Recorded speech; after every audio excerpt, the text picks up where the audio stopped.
Hey, welcome back to another Prairie Sister Ranch Farm Vlog. I'm Aaron, and thank you for tuning in, my friends. I'm going to show you the cheap and homemade way to make that high moisture oats a decent winter feed. So all you need is some silage plastic, you need some high moisture oats, and you need some ingenuity. I like to call it that. But I'll explain to you right away why I'm not using a tube wrapper, okay? I'm gonna explain this all coming up. Well, that's enough chit chat, Aaron. Let's bitter, batter, and getter. Woo! I am getting those bales. I'm gonna be bringing them back, and we are gonna be silaging them, but a little different way than you're probably used to. I got a 50 by 150 foot sheet of silage, a silage sheet, plastic. And we're gonna stack these bales in nice and tight. And we are going to seal it off from all corners all the way around and use bales. And we're gonna suck the air out of there as best as we can. And we're gonna just do poor man's silage pyramid. You know what? I have a couple neighbors that have done it. They do it now and then, and it seems to work well for them. You know, you are gonna have some loss, but this is my situation. I'm gonna explain to you why I'm doing it this way. I'm not being stupid. I went and checked on the bales, and you know, they are warming up. They're starting to heat up a little bit. So I gotta get them back. I'm already a day too late on moving them back, getting them wrapped. Now, I did the math, and you know, I'd have to buy the plastic wrap. It would be about, let's say, 300 bucks, and then I gotta pay per bale to get it wrapped. My neighbor has to come down. It seems like there's a lot of wheels turning for very iffy feed. It could work out really well. Did I waste the feed? No, because it's all bonus. It was done last second, and we did it up because the weather was changing. We had to get it baled up. So I would have liked to bale it up yesterday and start, you know, basically have it off the field at night if everything worked out, and have it wrapped within 24 hours. Obviously, you know, the sooner the better. Right off the field, wrap it up. But it just hasn't worked out that way. The weather has not been cooperating. We've been getting rain off and on. It's been overcast, it's been misting, it's been raining hard, and have maybe the last 20 to 45 bales properly silage, right? So that's my game plan. I know some of you probably totally disagree with what I'm doing, but it's just you're just getting things done. I'm just working with what's, you know, the weather's been giving us. That's all it comes down to. Was I prepared? No. If this was summer, I would have had them baled up, because I would have baled it up in proper weather. I would have had my neighbor down with the wrapper. I would have hauled them straight off the field. He would have loaded them off the trailer and wrapped them for me.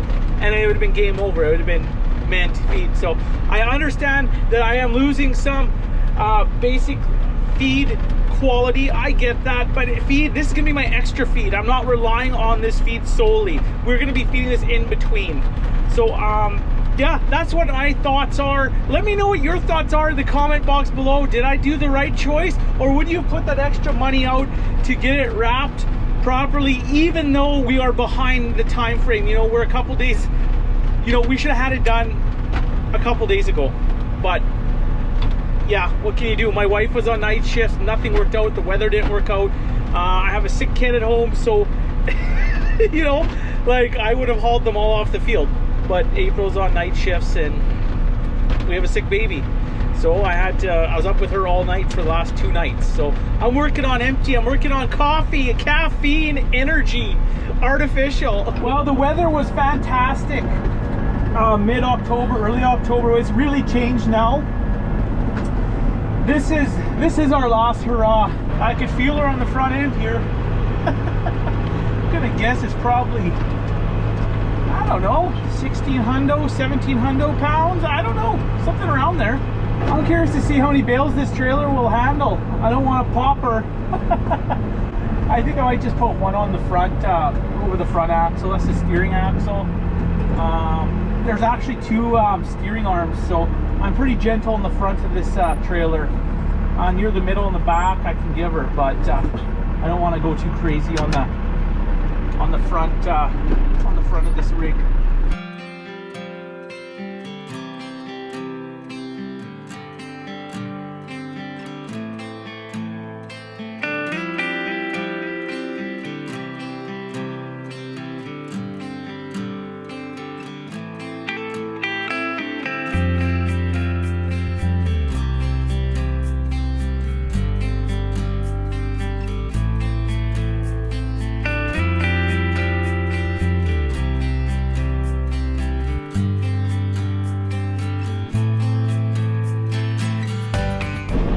aren't behemoth bales, but they're packing some major weight to them.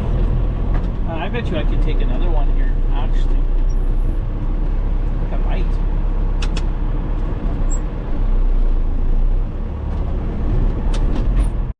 Oh, this is the last one for my trailer. This will be bale 15 or 16 for mine.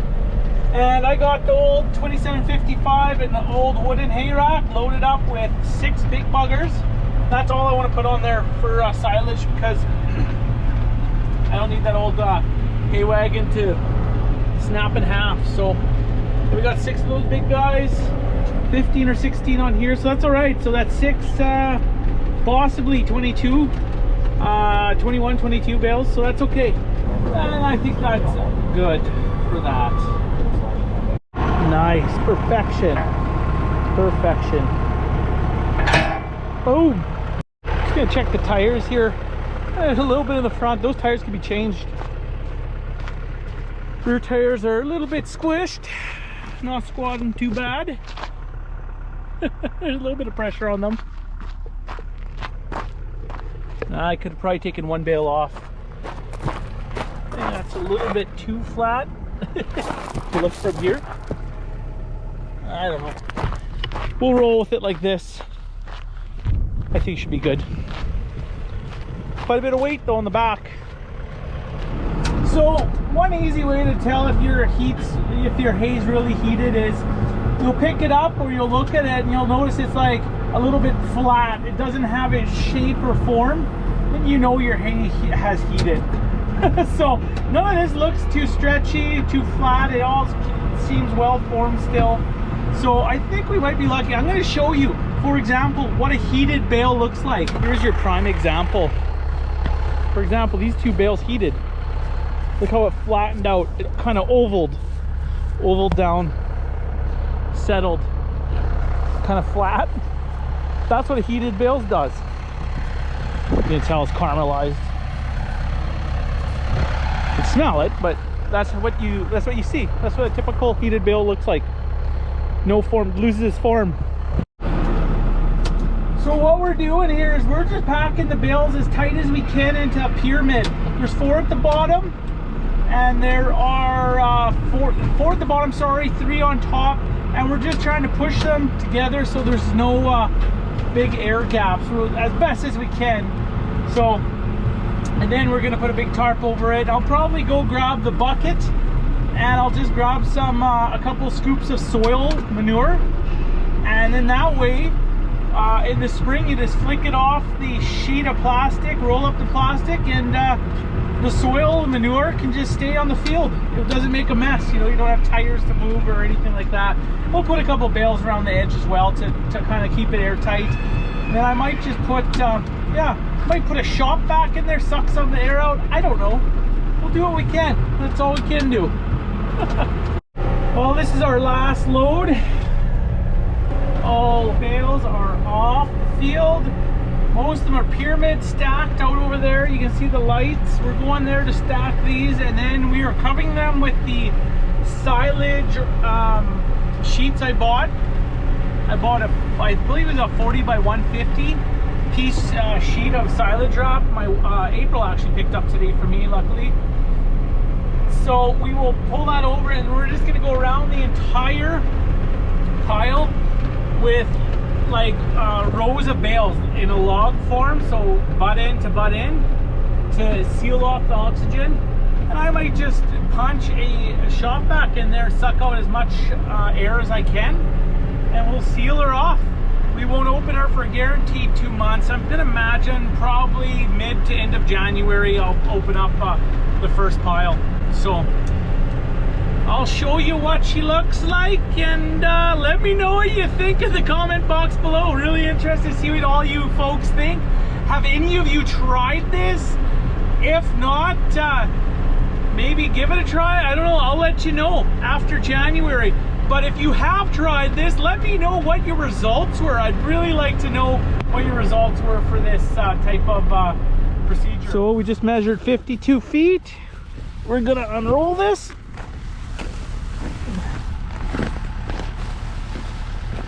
Unroll 52 feet.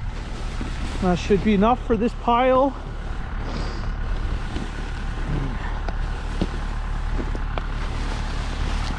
Doing in the dark. It's supposed to rain tomorrow. That's why we're doing in the dark. Pops is just gonna give her a cut. Okay. Boom! Nice Ukrainian cut there. Richie boy! Richie! Let's fly away! Let's fly away!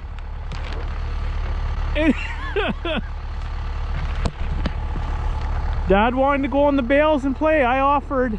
I said, hey, I'm gonna go. He wants to go. So we're gonna let the boss man crawl up there. I'm not being a dink. I offered. I said, I'm gonna go up there. Oh, the wind's picking up. Fantastic. Good timing. Okay, so we're gonna have to...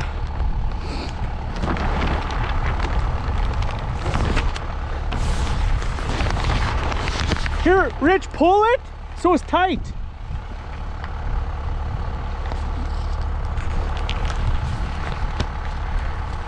Yeah, there we go. I got lots here, Rich. Maybe pull some your way.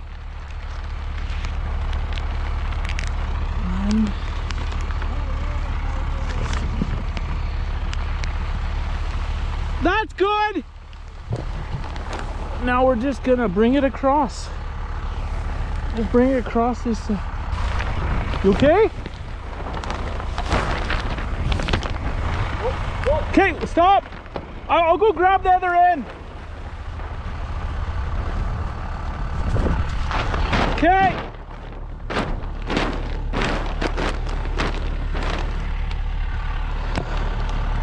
So I'm on the other end. The other guy's got the other on the west end. So we're gonna probably put the bales down. Either probably this side would make more sense because the wind's blowing from here. Boss man knows his shit. That's all I gotta say. Look at him giving her. Tough. That generation.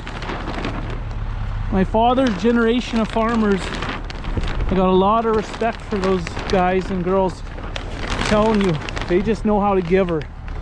You know? You just work. You don't think about what time it is. You just get that job done. No matter how, you gotta get it done. You just gotta get it done now. Gotta make sure this doesn't blow away.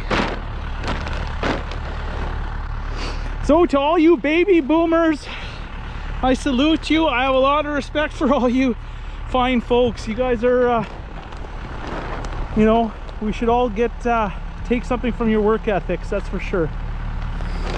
You know, I know my generation can be a little bit flimsy at times. we try our best.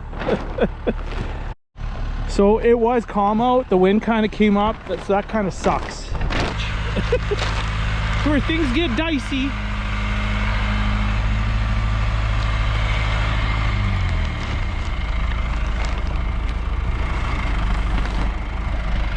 Good job. Beautiful.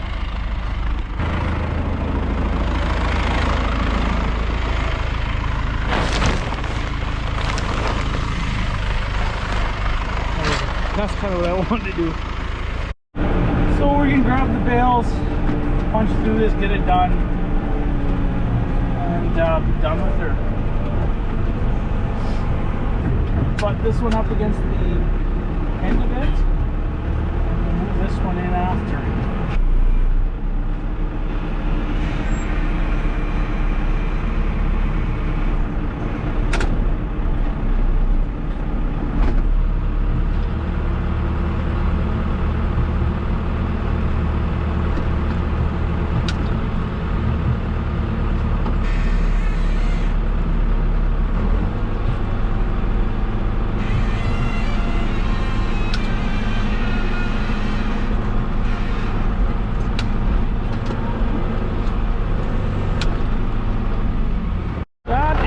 We have our oats baleage there, high moisture oats there. It's gonna suck some of the air out of there. Should be pretty airtight, quite airtight. Good to go. Good day.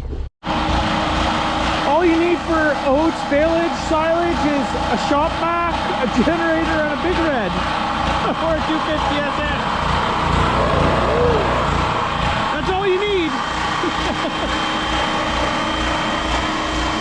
Well, this middle middle stack is working out pretty good. It's sucking down pretty quick, and you can already see the bales shapes, the bale forms, so it's really sucking good. So we'll leave it on here for a few more minutes until we can see a good suction on the bales, and take her off and trifecto. And it's the home stretch, people. These bales were a battle, but definitely worth it, you know. I always hope the feed value's there. We'll find out soon enough, I guess. I'm gonna imagine it is. Those will for sure. These should be good. Those I'm unsure of. So we're gonna let these sit for sure for 2 months before I start feeding them. But we'll start with that pile. I mean, they're probably gonna be the poorest, and we'll see what transpired there.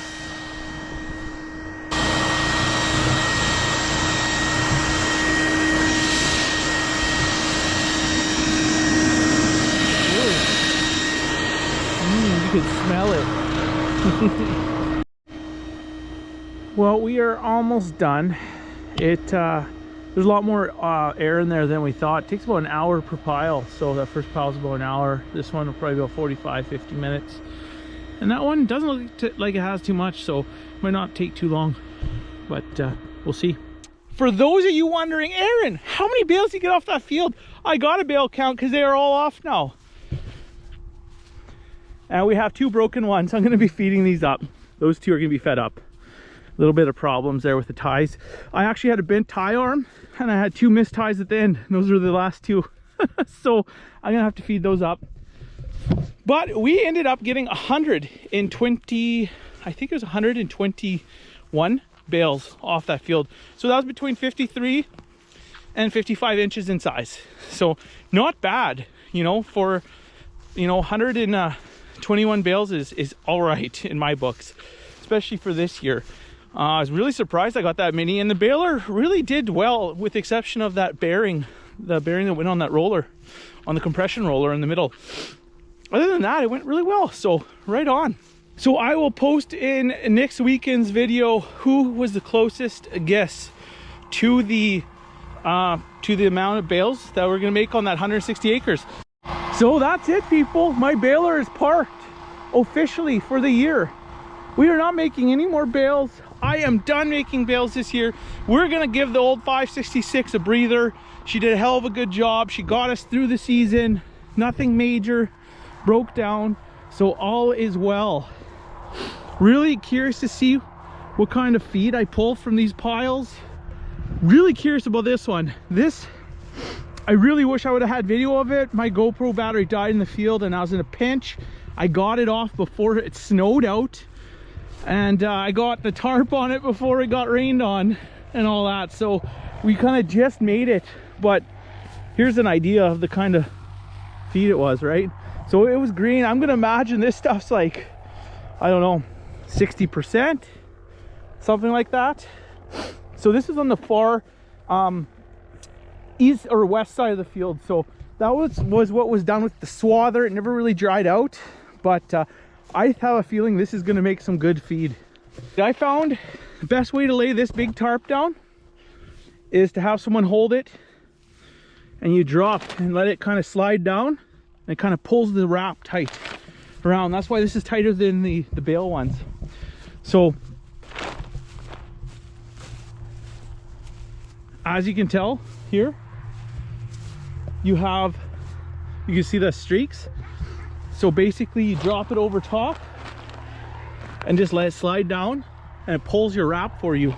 And once we figured that out, it was a heck of a lot easier doing this. But this pile will be good. I went a little bit crazy there, but yeah, right on, people. That is how you make poor man silage in a pinch. If you're in a pinch, you don't have the equipment to get it wrapped, or whatever it may be, weather's changing, you don't have the wrapper, try this. Might work. I'll let you know in the winter when I rip this open how it turned out, but a couple neighbors have done it and they like it, so I'm gonna imagine it's gonna be okay. Well, that is a wrap.